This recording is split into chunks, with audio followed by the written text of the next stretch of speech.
In the high six call, some of you have seen Rick Abbiati's spreadsheet on the ability for you to predictably plug in how many deals you're going to do, how many deals you need to do, and financially what it takes to leave your JOB.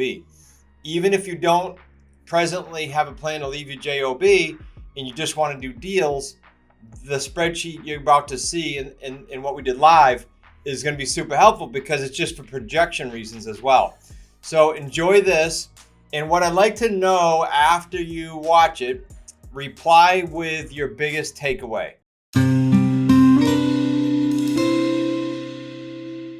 So this is based upon something that we had Dan Ralphs do for Chairman's Club a few years back, and it was just a mind-blowing exercise for me and the other chairmen that were there.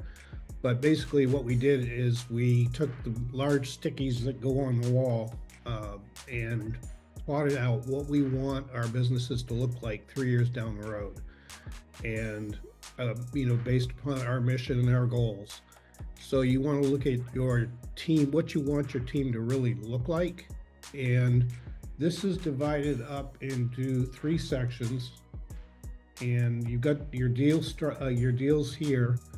And then if you scroll down, you'll see liquid assets and reserves.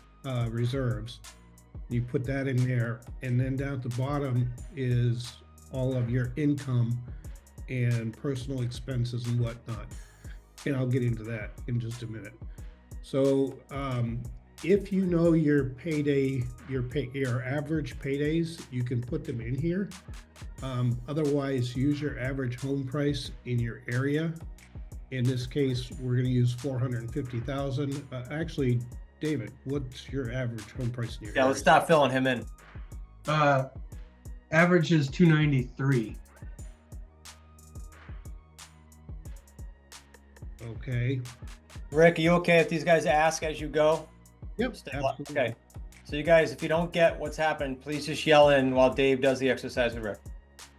Okay, so based on 293, and Nick, jump in if you want, but I would say probably on average, probably 319.9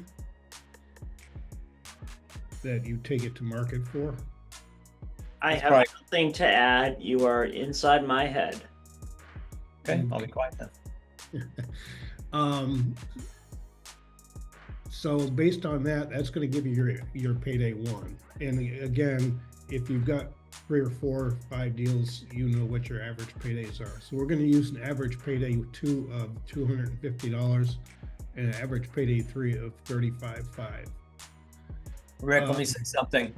You guys saw how Rick charted his portfolio. You've seen the QLS. It's an old one, but I had my portfolio there publicly.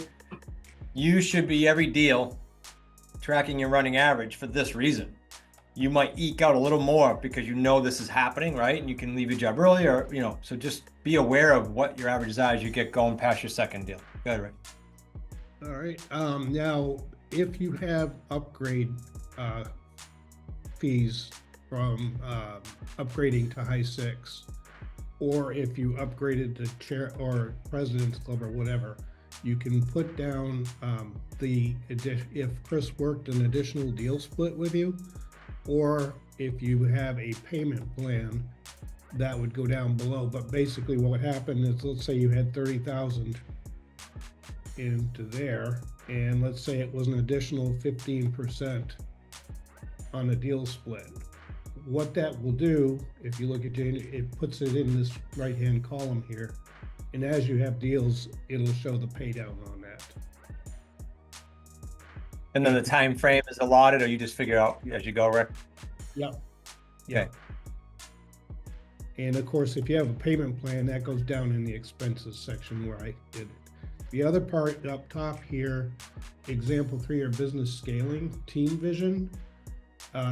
You can hire an executive assistant, additional VAs, maybe a seller specialist, and maybe a buyer specialist. So over the time frame, as you get deals, that's where you add to your team. So the next part is you'll see level on the left-hand column next to the left-hand column. And in there, you can put down what level you're at. And it defaults to high 6, but what that'll do is change the splits. So I'm going to ignore 2023 and 2024. I put those in there for people that have already got deals that they're coming up on payday 3s with. So we'll start in 2025. So David, how many deals are you projecting for 2025? 8 taken was the projection. Taken, and Or sold. How many now do you have? 2 right now, currently. Dave, what's all 3 paydays on this new deal that's closing Thursday? All 3 projected? Yeah, hang on. It's Ballpark's good. 52,000. Okay. What month did you have those? Basically both January. One was right at the end of December of 24, but the paperwork's all signed January 25. All right. So we got 2 deals here. Are either of those AOs? One is an AO. All right. One of them's an AO. All right. Rick, I don't know how your brain works to develop this. So what it'll do is if this was one deal It's insane. with an AO, you only see your payday 1. But we've got 2 deals. So now you got a payday 1. You got 2 payday 1s and a payday 2.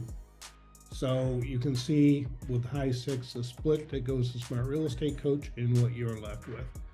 So, and you want 8. You're projecting 8, David? Yeah, for the year, correct. So 6 more.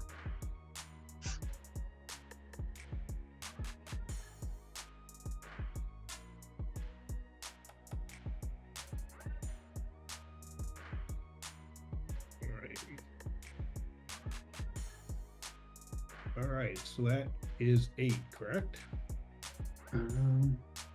Yep, I think so.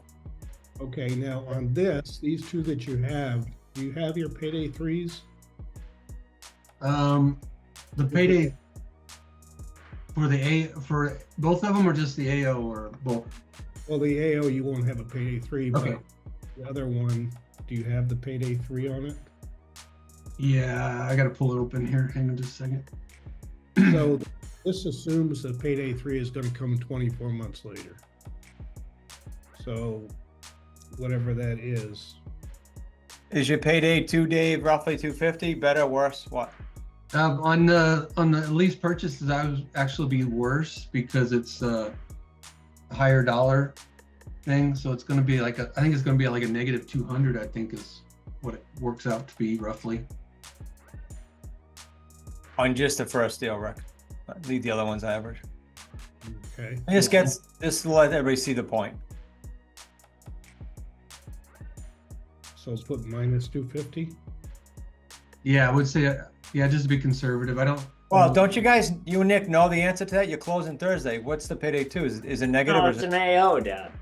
Oh, that's the one closing. Sorry. Yeah, yeah. AO's closed. Yeah, the lease purchase is not closed yet. Got it. Okay, my bad. All right. So what's the payday 3? On the other one, the projected was that's going to change, but it's 90. It was 92,000. Or payday 3 was like 6,700. Sorry. All right. So now that we've done that, we've got 2025, and you can see that the gross annual revenue is 260,000, and of course after the split you're left with 182. Now at the end of the first year, what kind of scaling of your team would you do? Probably an EA, I imagine, take that admin load off of you. That or a VA, one of the two. Yeah. What do you have now? Me, nothing. No VA? No VA, no. Okay. At the end of year, may I make a suggestion? Yes. At the end of 25, bare minimum, probably have to deal 4 yes to a VA and yes to a part-time EA. Okay. Let's just run it and see. Part-time Rick, VA. Okay. Rick, does the payday 2 show up in year 2 somewhere? Yes, it does. Because if you can look over here on 2026, you can see the payday 2s that you're getting from the previous year. Okay, yep. So since we're hiring a VA and a part-time EA, how is your deal flow projected for the following year? I haven't gone out to 26 yet. So We have to expand the brain. This is good. yes, expansion. So if I was able to hit 8, I would at least expand it to probably 12 and 10 at least. What was in my head was 13. I don't know if that has any. Yeah, I was in Range the true with you. 13 to 16 range because Dave, the idea here is for you to do the exact same thing, if not less, Yeah. and you're gonna get more business because you're just gonna be doing what you're supposed to be doing, meeting sellers but let's be conservative. Okay, now filling that in here, we'll assume none of them are AOs. So you can look, you've gone from 260,000 to 520,600. Now at the end of 2026, what would you hire? Maybe a seller specialist to duplicate your efforts? And maybe a buyer specialist? Yes, I would.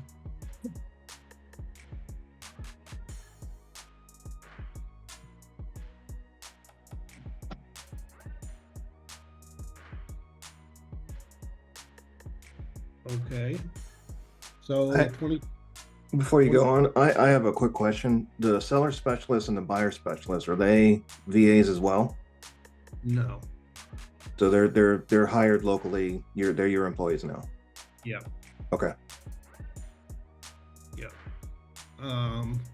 So 2027, now that you've hired that and you duplicated your efforts, what's that? Well, look not like? to hold on. Rick Aviati, Rick Morado.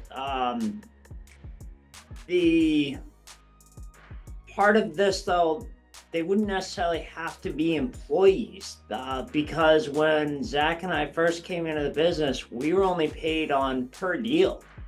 So we weren't paid a salary or anything like that. Yeah, they could be 1099. Yep. Okay. Yeah, that's a good point. So now in 2027, now that you've duplicated your efforts, and you'll probably hire another VA, but just put that down. Okay. So what does 2027 look like for deals? So I would say if we're doing 13 for 26, it's got to be 20 to 22, probably. Let me make a sort of a comment here, Dave. This becomes, in this next year for all of you, this becomes a lifestyle decision though. So Dave says, do I want to keep this sort of a lifestyle company, just keep it low key, pull out some more cash, or do I want to scale it? That's a decision you got to make. It's a similar decision that I had to make on both companies, both main companies. So everybody's different. There's no wrong answer here. So let's run with the model, Rick, in this next one more year and see what we get it. But just so everybody knows, there's no wrong answer. It's your lifestyle. 22 deals. Me too. Well, that's a He good was month. crushing it. Crushed it. And I think at this point, it would probably just be a lifestyle, not to scale. But Yeah, 2 a month. You guys, well, look at the math. The math doesn't lie. 2 a month, you're cruising. It doesn't take much. You do that 3 or 4 years in a row, you set yourself up for a decade or more. And if you look at your gross 2027 revenue, you're up to 1,116,000 just on that scaling. Yep. So if now that we've done all that, you would go ahead and you put in what you have in an IRA, or any liquid assets you have, checking, savings, business credit, home equity. And then that's just for your reference when you're looking at your monthly income. Now, the bottom section, percent of revenue for owner's pay. I put it at 50%. That's based on the profit first model. So you can figure you don't need to go through and put your business expenses in here because those would be operating expenses and capital from your profit first model. So we'll assume 50% is going to owner's pay. If you were to set aside more capital, then you could reduce that to 40% or whatever. So David, what are your monthly expenses? You don't have to be exact, but roughly. Maybe personal and business, or just personal itself? I think it's 5,000. Just use 5,000.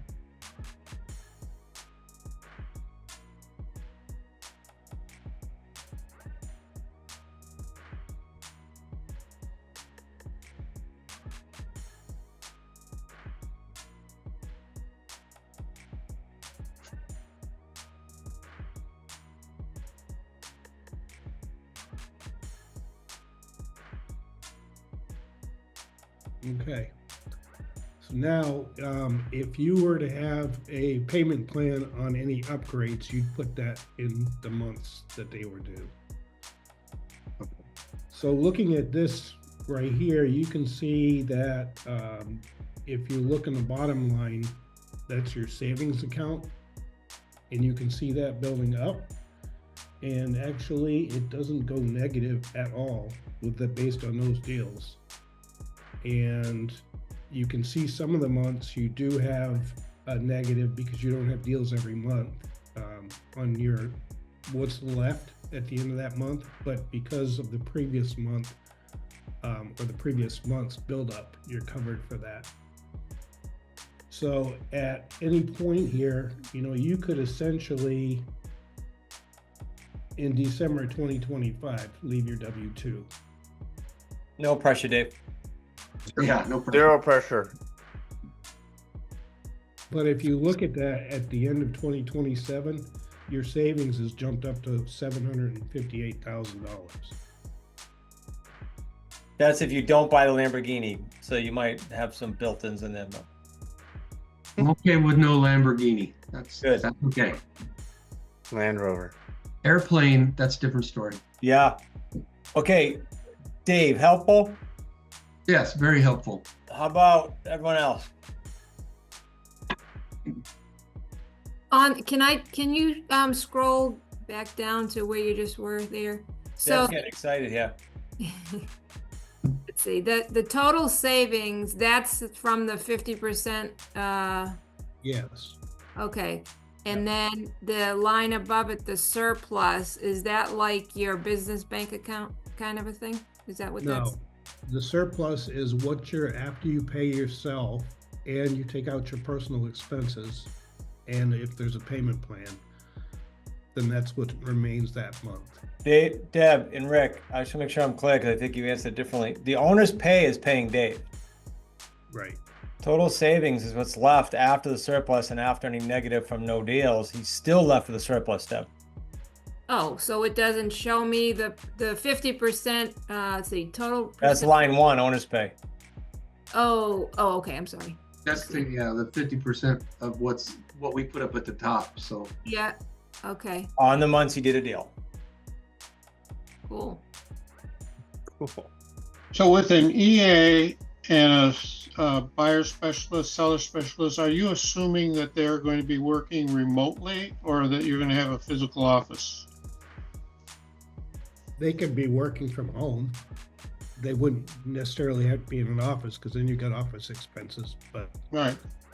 And Larry, some people like Nick and I enjoy the office. I'm in here 3 days a week. Like everybody's different. Again, lifestyle decision, right? Larry, and I think it's important. Buyer meetings, in theory, could be at a Starbucks or a Dunkin' Donuts or something like that. And then whenever you're having your seller signings, they could be with your attorney. So there's no need for a physical office. I just I like the separation. So if you do Dunkin' Donuts, are they more likely to buy? Yes. You guys also, there's, as you all know, there's shared office space arrangements all over the country, right? So if you needed a conference room in a professional environment, you just pay the 50 or $100 and do that for your meetings. I used to use the attorney's office. Just can't get more professional than that. And what kind of salaries or payments are you allocating for executive assistants and buyer specialists? What'd you put in there, Rick? What I'm doing with mine? No, what'd you put in this calc? I think Larry's asking. Oh, I didn't put that in there because that comes out of the profit first model, your operating expenses. Got it. You have operating expenses in there and you just ballparked it? The operating expenses aren't shown in here because it's all this does is pull the 50% owner's pay. So Because the that's other what- 50% presumably is left on the table to run your business. Right. Got So it. That's a big number. That's taxes, operating expenses, and profit. Okay, so it's very general, Larry, but I think actually the way Rick did it is very conservative. 50%. You don't have 50% expenses in this biz. So But that's if you do look at the operating expenses, how much would you allocate for those kind of positions? Rick, do you want to share ballparks of what you do? My EA, Megan, is about $28 an hour. How many hours? Right now she's working, I've got allocated 20 hours a week. She does 20 hours about every 2 weeks right now. So 10 hours a week at 28, 30. It's $300 a week to make your life easier. Yep, much easier. She And local. actually, she's taking on more of the buyer specialist role. She does everything with the buyers except for next step form reviews, which I'm doing with her. And she's not even full-time yet. Right. No brainer. That helpful, Larry? No brainer. Yeah. She's local, Rick. No, she's in California. She's local to me. She's gonna steal her. Yeah. And actually, she does the social media stuff. You can take this share down, Rick.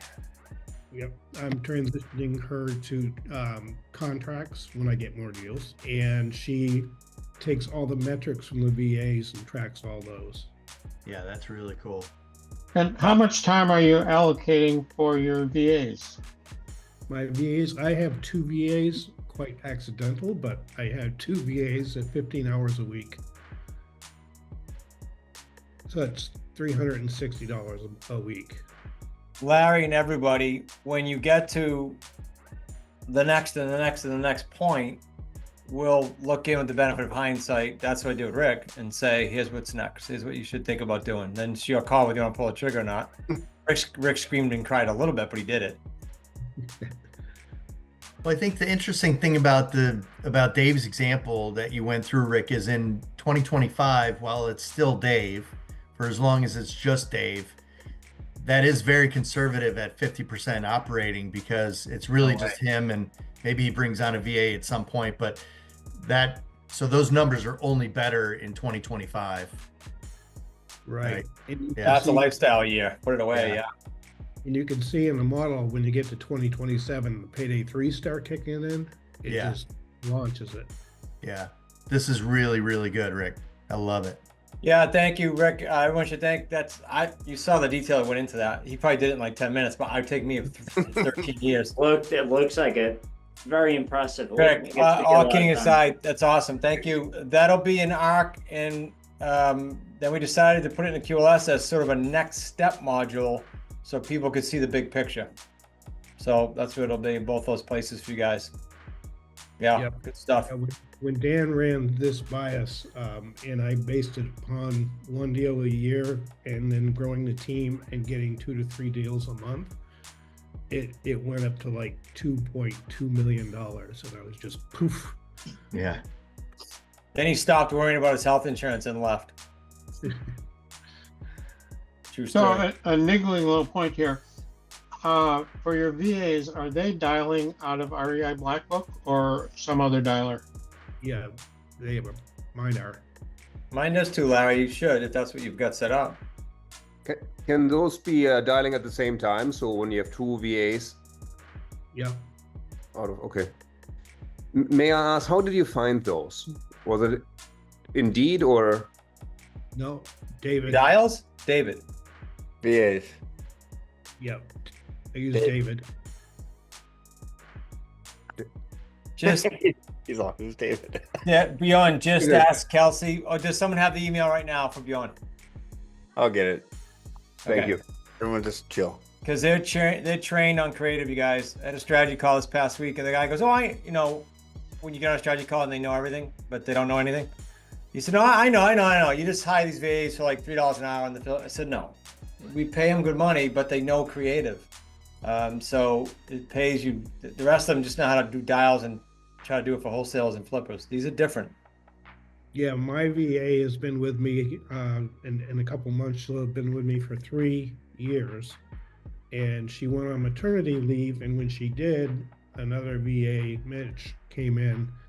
And over a couple months, she was consistently sending me leads. So now I get the dilemma, well, I don't want to let either one go. So, yep. So do more deals. I'll take your second one. Yeah, Rick treats them like the team, like you should. All right, Rick, thanks again, buddy. Super awesome.